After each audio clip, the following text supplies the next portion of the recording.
আসসালামু আলাইকুম। আজকে আমি বড় ডাল এবং মুরগির মাংস কষায় রান্না করব। দেখেন, ডালগুলো আমি ধুয়ে ভিজিয়ে রাখছি সুন্দর করে।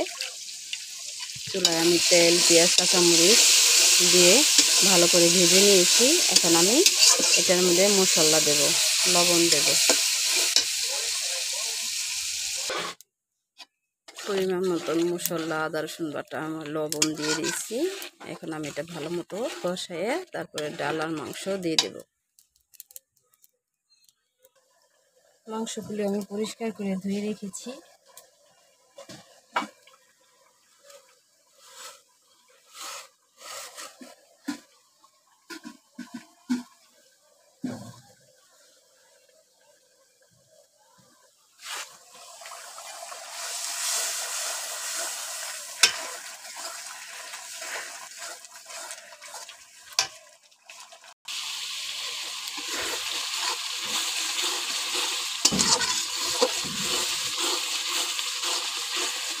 এখন আমার মশলাটা কষানো হয়ে গেছে।